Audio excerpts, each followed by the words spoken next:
Hello students, देखो पिछले lecture में अपन ने डिस्कस करा था सर्कल का, ये क्वेश्चन डिस्कस करा था लास्ट लेक्चर में। ठीक है, तो अभी इस सर्कल को ही आगे कंटिन्यू कर रहे हैं। ठीक है, कुछ क्वेश्चन डिस्कस कर रहे हैं वही कोड के बेसिस पे, कॉर्ड्स के बेसिस पे। देन हुआ आज पॉसिबल तो अपन एंगल्स के बारे में भी बात करेंगे कि सर्कल में जो एंगल बनते हैं उनमें क्या रिलेशन होता है, क्या प्रॉपर्टीज रहती है, और उनके प्रूफ भी देखेंगे। ठीक है, अगला क्वेश्चन क्या है, ये है डियर।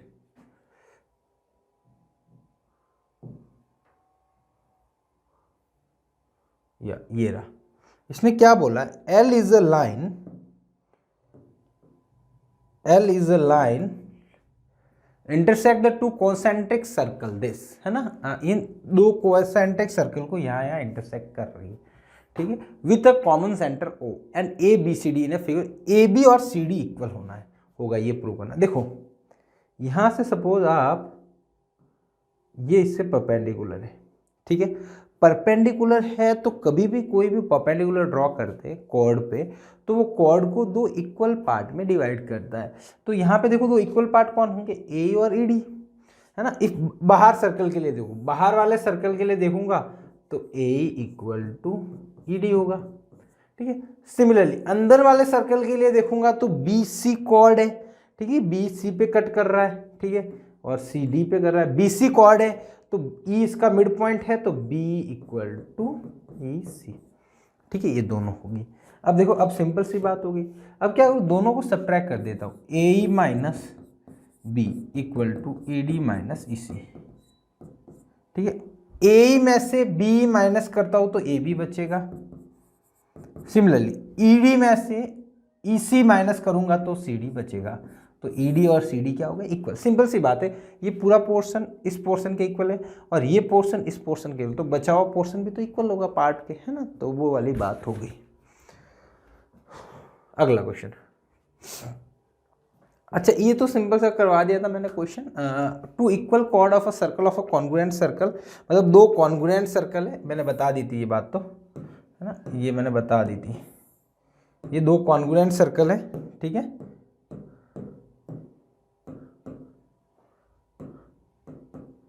ये कॉन्ग्रुएंट सर्कल है तो इसकी दो कॉर्ड है, तो वो बोला है कि दोनों इक्वी डिस्टेंस पे रहेगी। ठीक है, तो यहां से सिंपल सा देख सकते हो। अच्छा ये थोड़ा सा अलग है हट के प्रूफ, बट सिंपल है, वैसा कोई दिक्कत नहीं है। जैसे दो कॉर्ड है इक्वल है, ठीक है, तो यहां से मैंने सपोज परपेंडिकुलर डाला, ठीक है, यहां से भी परपेंडिकुलर डाला, तो ये बोल रहा है कि दोनों का जो परपेंडिकुलर है वो इक्वल होगा, है ना। दोनों की जो परपेंडिकुलर लेंथ है OM बोल दूं और AB बोल दूं, O' बोल देता हूँ, ACD बोल देता हूँ। ठीक है, तो इसका कहने का मतलब यही है कि OM इक्वल टू क्या होगा, O', ये अपने को प्रूव करना है। ठीक है, equi distance from a centre से। अब देखो कॉर्ड है ना, दोनों को परपेंडिकुलर कट करा और दोनों की लेंथ इक्वल है, तो कॉर्ड जो होती है दोनों को इक्वल पार्ट में डिवाइड करती है। ठीक है, अब सपोज ये बना लेता हूँ। अब दोनों सर्कल कॉन्गुरेंट है मतलब इसकी रेडियस R है तो इसकी रेडियस भी R होगी। ठीक, एक्चुअल में दो कॉर्ड इक्वल थी, है ना। सपोज कुछ भी लेंथ मान लो, ये इसको दो इक्वल पार्ट में डिवाइड करेगी तो x में करेगी। सिमिलरली ये भी इक्वल करेगी तो x ही होगी, क्योंकि दोनों की लेंथ इक्वल है। अब देखो ये ट्राइंगल और ये ट्राइंगल क्या हो गया, कॉन्गुरेंट हो जाएगा। कैसे, ये साइड इक्वल है, ये हाइपोटेनियस इक्वल है, एक राइट एंगल, तो RHS से दोनों कॉन्गुरेंट हो गए, तो आपका OM और O' इक्वल हो जाएगा। सिंपल सा क्वेश्चन है, ज़्यादा कोई इतना डिफिकल्ट है नहीं। चलो अगला क्वेश्चन,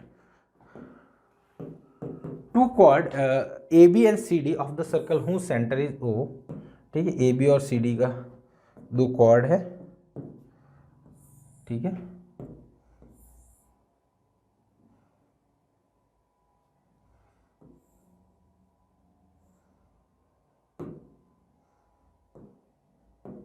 AB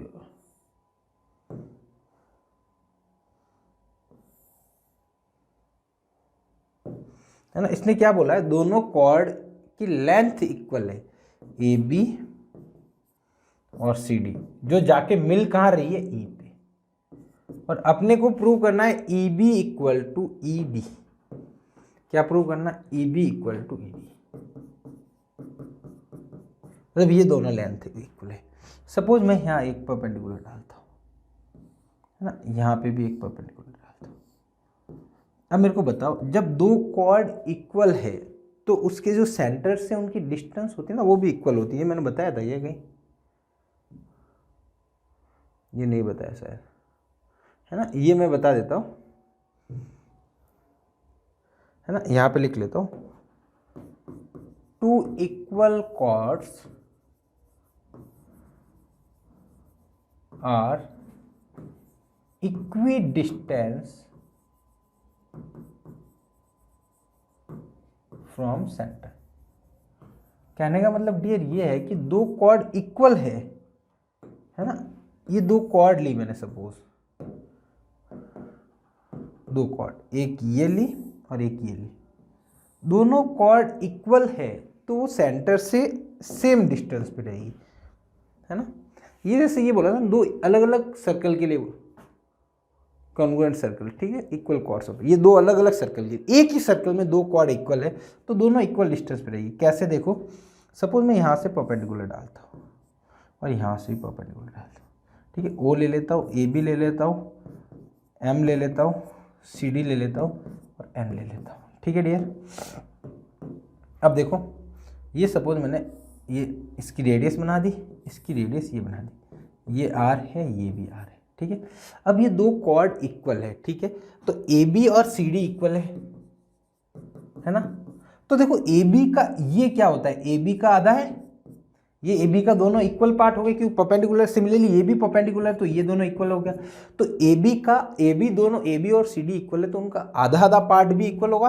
तो ए बी का आधा पार्ट मैंने ले लिया सपोज एम बी, मतलब ऐसा लिख लो A B by two is equal to C D by two, है ना। ए बी बाई टू क्या है एम बी और सी डी बाई टू क्या है एन सी, ये दोनों भी इक्वल हो जाएंगे, ठीक है डियर, दोनों इक्वल हो जाए, है ना। तो इक्वल हो गए तो ये दोनों ट्राइंगल ले लो अब, है ना, बाय आर एच एस से दोनों कॉन्ग्रुएंट हो।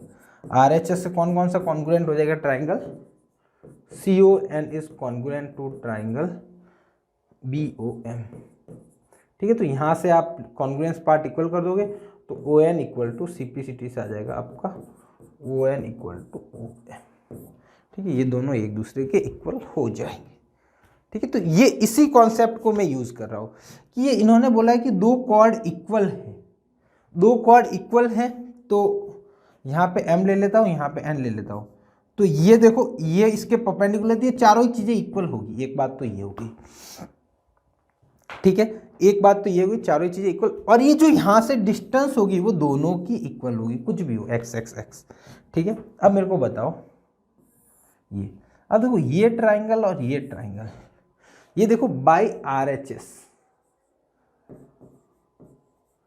आर एच एस कैसे देखो, इसको ओ ले लेता हूं तो O M equal to O N हो गया, ठीक है। देन देखो ओ ई इक्वल टू ओ ई, दोनों की कॉमन साइड है, ओ ई वाली साइड है ना ये वाली, ये कॉमन है दोनों में, ऊपर वाले और नीचे वाले ट्राइंगल में दोनों में कॉमन साइड है ना, तो दोनों इक्वल है। Then angle M equal to angle N equal हो गया, तो ये दोनों ट्राइंगल कॉन्ग्रुएंट हो गए, कौन सी कॉन्ग्रुएंसी से, आर एच एस से। कौन कौन से ट्राइंगल, triangle E O M is congruent to triangle E O N, ठीक है। अब यहां से आप लिख लो सीपीसीटी से रिजल्ट, तो सीपीसीटी से आएगा dear E M equal to E N, E M equal to E N, ठीक है, ये दोनों इक्वल है, E M equal to E N. अब देखो ई एम को मैं लिख सकता हूं एम डी प्लस डी और ई एन को लिख सकता हूं एन बी प्लस बी। अब देखो ये क्या है, दोनों कॉर्ड इक्वल है, ये इस कॉर्ड का आधा है, ये इस कॉर्ड का आधा, तो ये दोनों पार्ट भी इक्वल होंगे, तो डी और एन बी इक्वल होंगे तो ये कट जाएंगे, सॉरी डी नहीं, एम डी और एन बी इक्वल होंगे तो कट जाएंगे, तो बचेगा D equal to B E, ठीक है, यही आपको प्रूव करना था, B equal to E D, ठीक है डियर। तो अगेन आसान सा क्वेश्चन है, ज़्यादा कोई सा डिफिकल्ट है नहीं। चलो अगला क्वेश्चन, अगला क्वेश्चन क्या बोला, A B and C D two chord of a circle whose centre is O, ठीक है, ए बी और ए सी डी है, दो कॉर्ड है, वो दोनों के सेंटर क्या है डियर, ओ है, ठीक है। They intersect each other at P, ठीक है, दोनों इंटरसेक्ट कर रही कॉर्ड, ठीक है, एक ये ले लेता हूं सपोज, एक ये ले लेता हूं, दोनों इंटरसेक्ट कर रही है कहां पे, पी पे, ठीक है, सपोज पी पे इंटरसेक्ट कर रही है। OP is a perpendicular bisect, angle bisector, अच्छा ये बराबर है ए बी और सी डी,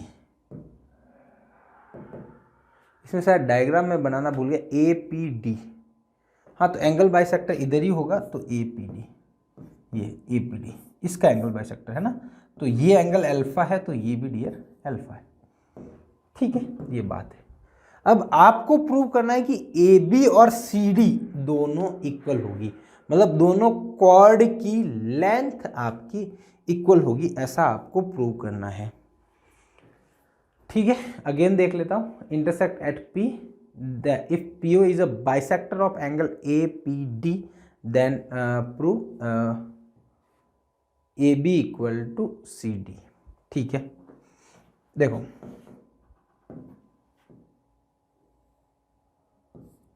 ये दोनों इक्वल, यहां से मैं एक परपेंडिकुलर डालता हूं, इस कॉर्ड पे एक परपेंडिकुलर डालता हूं,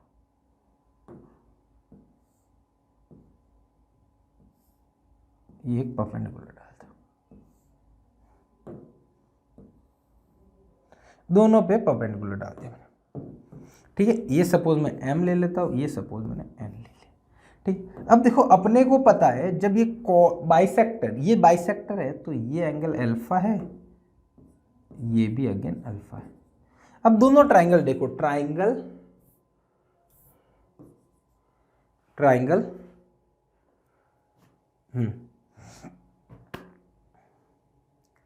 ट्राइंगल OMOP एंड ट्राइंगल, ठीक है, MOP एंड ट्राइंगल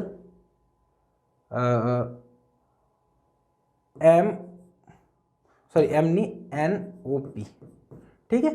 तो देखो इसमें क्या हुआ, angle NPMO equal to angle MPO, ठीक है, दोनों एंगल इक्वल हो गए क्योंकि एंगल बाइसेक्टर आपको गिवन था, ठीक है। देन उसके बाद OP equal to OP common side होगी,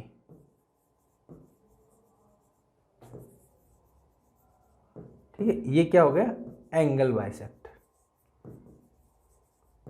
ठीक है, एंगल बाइसेक्टर है तो एंगल इक्वल हो गया, ये हो गया।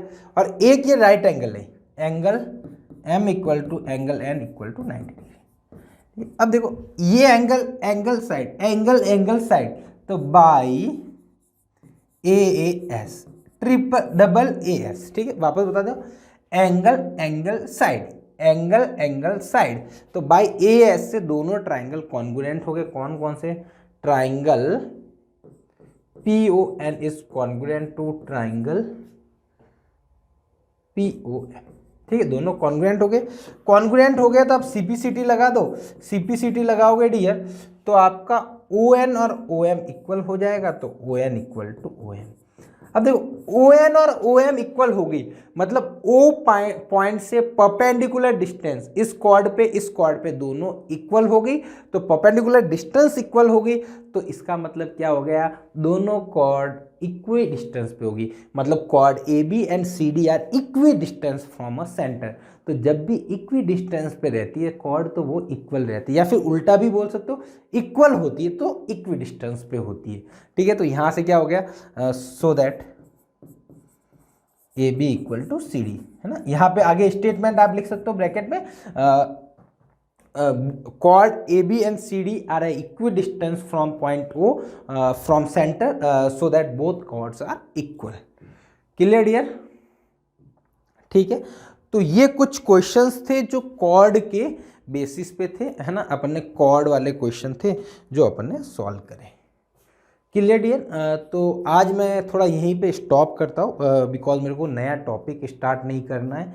मेन टॉपिक तो इन द सेंस कि ये आपका एंगल्स वाले क्वेश्चन है वो करने, ठीक है। थोड़ा सा मैं हल्का सा इंट्रोडक्शन दे ही देता हूँ एंगल्स के लिए। देखो एंगल्स के लिए क्या स्टेटमेंट होते हैं, ना, वापस मैं बता दूंगा। एंगल्स के लिए क्या होता है कि कोई सर्कल है, ठीक है, सिंपल बताता हूँ, कोई सर्कल है, ठीक है, सर्कल जैसे कोई आर्क लेता हूँ, ये वाला आर्क, ये आर्क सपोज आपका सेंटर पे एंगल बनाता है एक्स, कितना बनाता है, एक्स या अल्फा, ठीक है। यही आर्क रिमेनिंग कहीं पे भी पोर्शन, रिमेनिंग पोर्शन इसको बोलेंगे, है ना, इस पे जो भी एंगल बनाएगा वो इसका आधा होगा, मतलब यहाँ पे कैसे भी निकले ये निकाल दो, ठीक है, होना इसी से चाहिए। सपोज ऐसे बन के ऐसे बन गया, ठीक है, ऐसे बन के ऐसे बन गया, ऐसे बन के ऐसे बन गया, तो ये जितने भी डियर ये एंगल बने ना, ये सब α/2 होंगे। मतलब कोई भी आर्क सेंट्रल पे एंगल बनाता है ना, वो रिमेनिंग आर्क पे जो एंगल बनता है उसका डबल होता है। मतलब ये वाला इससे डबल होगा या फिर ये वाला एंगल इससे आधे होते, ठीक है। एक ये स्टेटमेंट है। दूसरा स्टेटमेंट ये, कोई भी आर्क लो, ये जैसे सपोज इस सेगमेंट में, इस वाले में देखता हूँ, ये इस सेगमेंट में नहीं, दूसरा वाला सेगमेंट, ठीक है, उसमें कहीं आर्क में कोई एंगल बनाता है 30 डिग्री, ठीक है, तो ये कहीं पे भी ले लो हमेशा 30 डिग्री बनेगा, कहीं पे भी ले लो हमेशा 30 डिग्री रहेगा, ठीक है। तो ये दो चीज़ें हैं जो एंगल्स की मोस्टली इंपॉर्टेंट चीज़ें होती है, मोर इंपॉर्टेंट, मतलब मोस्टली क्या, मोर इंपॉर्टेंट जो भी है इंपॉर्टेंट चीज़ होती है ये दोनों। उसके बाद एक साइक्लिक क्वाड्रिलेटरल आता है। साइक्लिक क्वाड्रिलेटरल होता है जिसके अपोजिट के एंगल क्या हो, सम 180 डिग्री हो, ठीक है, साइक्लिक क्वाड्रिलेटरल वो होते हैं, ठीक है। तो ये कुछ चीज़ें अपन डिस्कस करने वाले हैं, ठीक है। तो ये आज अपन इतना ही पढ़ते हैं। हाँ, नेक्स्ट क्लास में अपन इसको कंटिन्यू करेंगे ताकि इस टॉपिक के रिगार्डिंग जो भी चीज़ें एक लेक्चर में आपको प्रोवाइड कर सकूँ, ठीक है। तो होप आज का लेक्चर आपको पसंद आया होगा। छोटा लेक्चर था बट कोई दिक्कत नहीं, अगला लेक्चर थोड़ा बड़ा हो जाएगा, ठीक है। तो मिलते हैं अपन नेक्स्ट लेक्चर में, है ना। और आपको कोई भी डाउट्स वगैरह है तो हमारा टेलीग्राम ग्रुप है, उस पर आप जुड़ जाइए, वहाँ पे आप अपने कोई भी डाउट्स पूछ सकते हो, ठीक है। बाकी एनटीएससी का क्विक रिवीजन वाला भी सीरीज़ अपनी चल रही है ना, तो वो भी आप उसको गो थ्रू हो सकते हैं इफ़ आप एनटीएससी की प्रिपरेशन करते हो और पुराने कोई चैप्टर आपको रिवाइज करने हैं तो। क्लियर? तो ठीक है, मिलते हैं अपन नेक्स्ट लेक्चर में। Thank you so much.